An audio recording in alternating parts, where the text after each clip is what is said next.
Hi, my name is Jico Pochola Salud and in this video, share ko sa iyo yung mga natutunan ko sa paglalaro ng Cash Flow 101 board game ni Robert Kiyosaki. So, ang unang na-realize ko sa paglalaro ko noon, yung Cash Flow board game 101 pala, by the way, it teaches people kung paano ka makakalabas sa rat race. Ano ba yung rat race?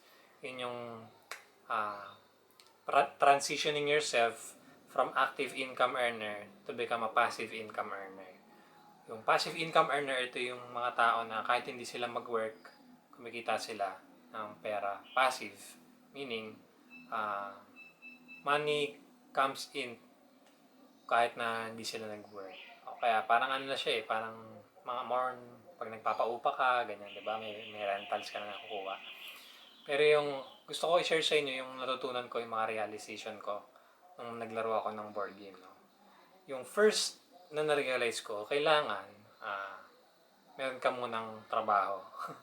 Kasi sa umpisa ng laro, mamimili ka muna ng trabaho mo. Halimbawa, gusto mo ba maging engineer? Gusto mo ba maging pilot? Gusto mo ba maging doctor? Gusto mo ba maging janitor? So, doon pa lang bago ka pa lang maglaro, may lesson na eh. So, bawat jobs na pipiliin mo, meron na siyang financial statements na nakalagay sa ano niya. Bawa napili mo janitor. So, nakalista doon yung income niya, yung expense niya, yung assets niya, tsaka liability niya. Pero ang unang lesson doon, kapag may job ka na, kailangan may cash flow ka. Ano yung cash flow? Cash flow, ito na yung income minus expense. So, kailangan, kung magkano yung kinikita mo sa job mo, pag may minus yung expense mo, kailangan may matitira pa rin. Kumbaga, kailangan positive yung cash flow mo. For example, sumasahod ako ng 20,000 pesos. So, yung expense ko, possible na dapat hindi siya equal 20,000 pesos. Dapat more or less siguro mga 15,000 pesos pwede na. No? So kung 20,000 pesos a month yung sahod ko, tapos 15,000 pesos naman yung expense ko per month, yung lumalabas na pera sa akin per month. So meron natitirang cash flow sa akin na 5,000 pesos. So parang ganon yung idea niya. So kailangan meron ka munang trabaho, tapos yung trabaho mo na yan, kailangan may cash flow ka. Tapos, ito na. You begin to play the game na. Kapag may cash flow ka na, ang first level na kailangan mong magawa is kailangan pabayaran mo yung mga utang mo. Again, this is my personal notes or realization sa game. Kailangan zero debt ka. Kailangan kasi para sa akin iba yung feeling kung wala kang pinagkakautangan. So, kung ang goal kung ngayon employed ka tapos negative yung cash flow mo, kumbaga 20,000 yung sinasahod mo tapos ang expense mo 25, di ba? Pag ganun yung scenario mo, pag more than ka sa yung expense mo sa sahod mo, re-evaluate yourself. Kailangan lahat ng kailangan ibawas mo hanggang sa magkaroon ka ng cash flow. For example, napapansin mo malalakas ka pala gumastos sa pagkain, di ba? Kung kaya mo siyang putulin, kung kaya mo magtipid, di ba? Cut down on expenses. So, yun yung mga possible na gawin mo eh. Ako dati noon, naalala ko, meron akong handy-dandy notebook na nilalagay ko sa bulsa ko. Tsaka yung notebook na yun may ballpen na kasama. Tapos, kada pera na lumalabas sa wallet ko, sinusulat ko yun sa notebook na yun. I think ginawa ko siya for 1 month or 2 months. Gawin mo rin yun, malaking tulong yun sa'yo. Kasi kapag ginawa mo yun, malalaman mo kung saan napupunta yung pera mo. Kung ano yung pwede mong alisin, kung ano yung pwede mong i-cut out sa expense mo, 'di ba? Makikita mo dun eh. Tsaka it's a good way para makilala mo yung sarili mo. So yun, kailangan magkaroon ka ng cash flow, tapos kung bound ka sa utang, eliminate mo muna yung utang mo. Gamit yung cash flow na ma-generate mo sa monthly salary mo. Now, kung nabayaran mo na yung utang mo, pwede mong gawin is magsimula ka na mag-build ng emergency fund. Yung emergency fund, ito yung times 6 months, times pwedeng 3 to 6 months 3 to 6 months ng monthly expense mo. So yun yung parang isa-safety net mo muna. Kumbaga, pwede mo siyang ilagay sa bangko, di ba? I-save mo siya sa savings account mo. Tapos, para emergency fund siya, ibig sabihin kung may mangyari mang masama, meron kang paghuhugutan ng pera, di ba? Ang sakit kasi kung wala kang mahugot di ba? Pinakamasakit na hugot bulsang walang mahugot, ika nga. So, hanggat maaari, lagi kang magtabi ng emergency fund. In case of emergency, for example, mawalan ka ng trabaho bigla, at least meron ka pa rin kapagkukuhanan.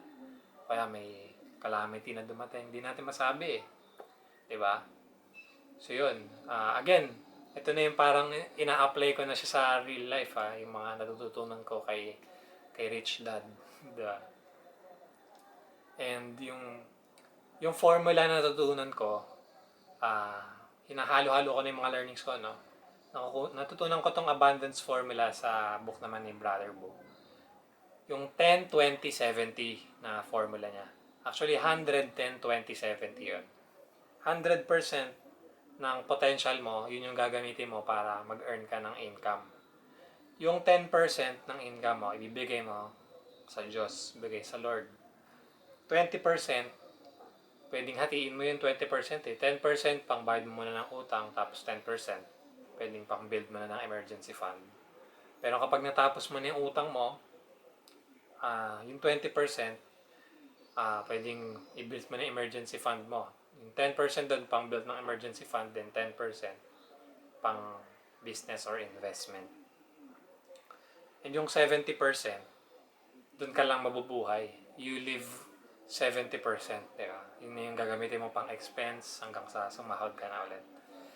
So, once na ma-establish mo na, okay, sabihin natin na may cash flow ka na, meron ka na, natapos mo na yung utang mo, tapos naayos mo na rin yung expenses mo, yung emergency funds mo. For example, ang monthly expense mo nga 15,000. Yung 15,000 times 6 mo lang yun. Kung magkano yun yung emergency fund mo na ilalagay mo sa bangko para may paghuhugutan ka. No? So, for example, lahat yun nagawa mo na taken care mo na. Yung next step is mag-level up ka na into venturing out into business or investment. Pwedeng simula ka muna sa investment kung ayaw mo na mag-business. Pero ako personally, mas advisable yung pagbi-business. Kasi sa pagbi-business, meron kang growth doon Kumbaga, may personality development ka, and at the same time, you can start small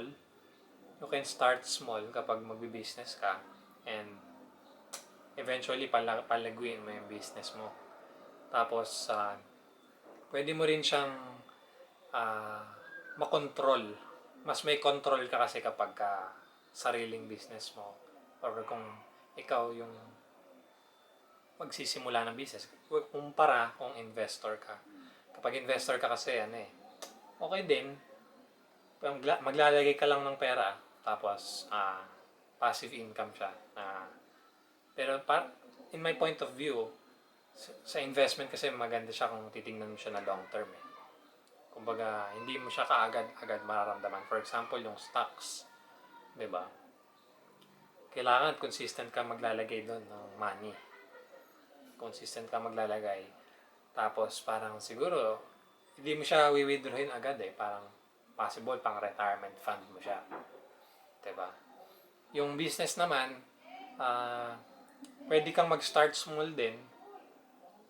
Tapos pwede mo siyang palaguin ng hanggang sa lumaki na siya, hanggang sa maging main source of income mo na siya. Kumbaga possible siya kasi na maging main source of income mo na yung parang monthly source mo siya. Yung investor kasi, pwede rin siya. Ang naisip ko kasing may monthly source na investment is yung yung real estate eh. 'Di ba? Kapag nagpapaupa ka, 'di ba? May monthly rent ka na doon na passive. Pero kung hindi mo pa kaya bumili ng ganon, mga apartments, 'di ba? Masyadong risky pa sa yung mga ganong deals. You can start small sa pag-umpisa ng business. And yun, eventually, kapag lumaki na yung business mo, that's the time na pwede ka na mag-venture out sa mga big deals. Pwede ka nang bumili ng mga bahay na possible na magbigay sa'yo ng monthly source of income, which is passive income source na siya, di ba? So, yun yung mga natutunan ko sa combination of Robert Kiyosaki and Brother Bo. Mga knowledge na natutunan ko sa kanila. And hopefully, meron kang napulot na value dito sa video na to. And at this point, gusto ko lang ding i-invite kayo sa project na ginagawa namin ngayon. And we help aspiring entrepreneurs kung paano sila makakapag-build ng business nila by starting small and growing big. Itong business na to, it's an online business and advisable siya lalo kung na-build mo na yung emergency fund mo and taken care mo na yung mga loans mo and may cash flow ka on the side na hindi mo na alam kung gagawin mo sa cash flow mo. So kung ikaw yon, kung may cash flow ka na, that I highly recommend na mag-start ka sa business and ito yung isang business na pwede mong tignan. And hopefully, possible kasi ito na mag-grow into big business na dumating yung time na maging monthly source of income mo na siya. So, kung gusto mo malaman kung ano yung business na yon, i-click mo lang yung link na kasama sa video na to. And kung meron kayong nakuhang value or meron kang natutunan dito sa video na to, like this video and share this. And kung may kakilala ka naman na sa tingin mo na magbe-benefit dito sa video na to, i-comment mo yung pangalan nila sa baba ng video na to. Ayun lang, hope. Maraming salamat for watching this video. God bless you.